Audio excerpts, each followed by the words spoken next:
រឿងសមុទ្រក្លុក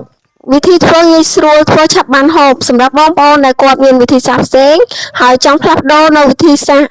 រូបមន្តបែបខ្ញុំគឺអាចមើលតាមវីដេអូខ្ញុំពីដើមដល់ចប់បានងាយធ្វើឆាប់បានហូបប្រហែលជា10នាទីអីគឺបានហូបតែម្ដងលឿនមែនតើហើយហូបលេងក៏បានយើងចង់ហូបជាមួយបាយក៏បានហូបជាមួយអ្វីក៏បានដូចគ្នាអាស្រ័យទៅលើយើងទេហើយថែមជាមួយនឹងខ្ទឹមក្រហមបំពងយើងនេះទៀតគឺកាន់តែឆ្ងាញ់តែម្ដង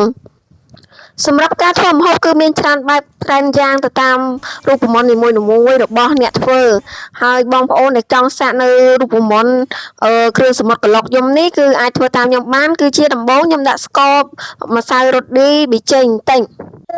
និងដាក់ម្ទេសចូលម្ទេសយើងអាចដាក់តាមចំណង់ចំណូលចិត្តចង់ហឹរខ្លាំងហឹរតិចអីគឺយើងដាក់តាមប៉ុណ្្នឹងទៅបើយើងដាក់កាន់តែហឹរកាន់តែឆ្ងាញ់ហើយគ្រឿងផ្សំបន្តទៀតមានដូចជាខ្ញីស្លឹកគ្រៃក៏ដូចជាខ្ទឹមសខ្ទឹមអីហ្នឹងបងប្អូនឲ្យខ្ញុំបុកបញ្ចូលគ្នាឲ្យម៉ត់ល្អ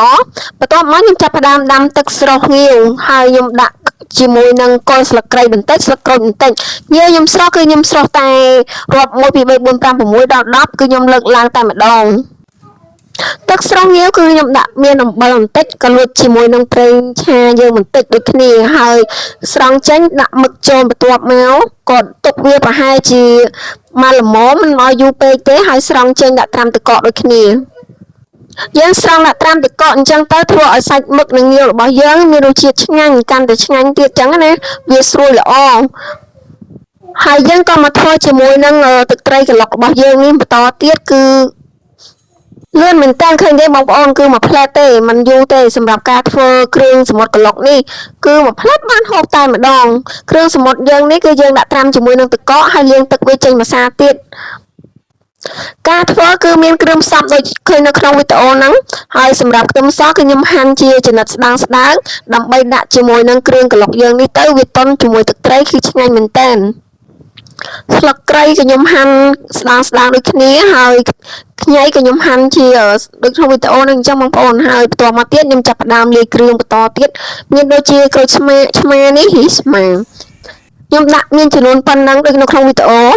យើងដាក់គ្រឿងបញ្ចូលទាំងអស់ហ្នឹងបញ្ចូលគ្នាហើយកូរវាឲ្យចូលជាតិល្អហើយភ្លក់មើលសិនថាវារសជាតិបែបណា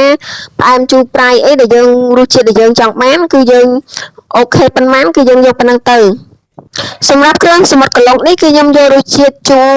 អែមហើយប្រៃអត់សូវខ្លាំងទេហើយសម្រាប់បងប្អូនដែលចូលចិត្តរសជាតិបែបម៉េចក៏ដាក់បែបហ្នឹងទៅខ្ញុំយកចូលជាតិហឹរមួយទៀតហើយសម្រាប់ការហឹរនេះគឺបងប្អូនដាក់តាមចំណង់ចំណូលចិត្តខ្ញីអីហ្នឹងបងប្អូនចូលចិត្តហូបក៏ដាក់ទៅមិនចូលចិត្តក៏យើងមិនបាច់ដាក់ក៏បានដូចគ្នាគ្រឿងខ្ញុំគឺលាយរួចរាល់ល្មមហើយក៏ខ្ញុំចាប់ផ្ដើមមកហាន់មឹកជាចំណិតបងប្អូនអាចហាន់ប៉ុន្មានក៏បានដែរកាត់ប៉ុន្មានក៏បានដែរតាមចំណង់ចំណូលចិត្តដាក់ទាំងមូលក៏បានកាត់ជា2ក៏បានជា3ក៏បានទៅអាស្រ័យទៅលើមឹករបស់យើងផ្ទាល់ដូចគ្នាតូចធំអីហ្នឹងហើយយើងចូលចិត្តប៉ុន្មានគឺយើងដាក់ប៉ុណ្្នឹងទៅការធ្វើនេះគឺងាយស្រួលហើយឆាប់បានហូបហើយរសជាតិឆ្ងាញ់ទៀតយើងអាចដាក់ជាមួយនឹងបង្គាក្តាមសេះក្តាមអីគឺបានទាំងអស់គឺរូបមន្តនេះគឺយើងធ្វើដូចគ្នាគ្រាន់តែយើងចូលចិត្តមួយណាយើងដាក់មួយនឹងហើយងាវនេះគឺខ្ញុំអត់បានបកទេគឺខ្ញុំដាក់ទាំងមូលតែម្ដងតែជាក់ស្ដែងប្រសិនជាបងប្អូនបកវាជា2អាហារគឺងាយស្រួលគឺឆ្ងាញ់ជាងចូលជាតិល្អជាងបើសិនជាយើងអត់បកអញ្ចឹងវាអត់សូវចូលជាតិអញ្ចឹងណាបើយើងបកទៅវាចូលជាតិជាងតែខ្ជិលអញ្ចឹងទៅដាក់ទាំងមូលតែម្ដងដោយសារតែយើងធ្វើហូបខ្លួនឯងយើងមិនធ្វើលក់ធ្វើអីទេអញ្ចឹងបើយើងធ្វើបែបណាក៏បានដែរឲ្យតែយើងធ្វើមានអនាម័យលាងទឹកស្អាតស្រស់ស្អាតអីអញ្ចឹងណាគឺខ្ញុំគឺបែបហ្នឹងការធ្វើម្ហូបរបស់ខ្ញុំយើងដាក់កូរបញ្ចូលវាទាំងអស់មកម្ដងមួយដំបូងខ្ញុំដាក់មឹកចូលមុនសិនកូរវាឲ្យចូលជាតិជាមួយនឹងគ្រឿងដែលខ្ញុំបានលាយបំបាញ់មិញនេះសម្រាប់គ្រឿងខ្ញុំយកមកក្លុកជាមួយនេះក៏ខ្ញុំមានលាយជាមួយនឹងទឹកត្រីដែរតែក្នុងនោះអត់បានឃើញថតដោយសារតែខ្ញុំកាត់អញ្ចឹងបន្ទាប់មកខ្ញុំដាក់ងាវចូលហើយកូរវាក្លុកគ្រឿងសមុទ្រក្លុកតែមិនក្លុកទេគឺកូរសម្រាប់គ្រឿងក្លុករបស់យើងនេះគ្រឿងសមុទ្រយើងគឺខ្ញុំយកវាទៅត្រាំទឹកកកពេលដែលស្រស់រួចណាបងប្អូនដើម្បីឲ្យសាច់វាស្រួយល្អហើយវាអត់ផុយ យើងបើយើងអត់ស្រស់ទេគឺបើយើងអត់យកទៅត្រាំស្រស់ហើយយកត្រាំទឹកកកទេវារឿងផុយវាអត់សូវឆ្ងាញ់ហើយបើយើងយកពេលដែលធ្វើហើយយើងយកតែក្លាសេទៀតគឺកាន់តែឆ្ងាញ់តែម្ដងឲ្យវារឿងតិចហើយសាច់វាក៏ឡើងស្រួយឆ្ងាញ់ជាង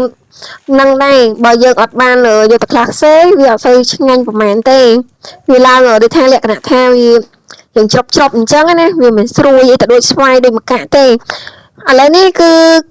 ការធ្វើគ្រឿងសមុទ្រក្លុកខ្ញុំក៏បានចប់ហើយអរគុណបងប្អូនបើសិនជាបងប្អូនចូលចិត្តវីដេអូកុំភ្លេចតាមតែហើយចូល subscribe ម្នាក់មួយផងហើយបងប្អូនមានរូបមន្តអីផ្សេងពីនេះអាចតម្លែងនៅក្នុង comment បានអរគុណ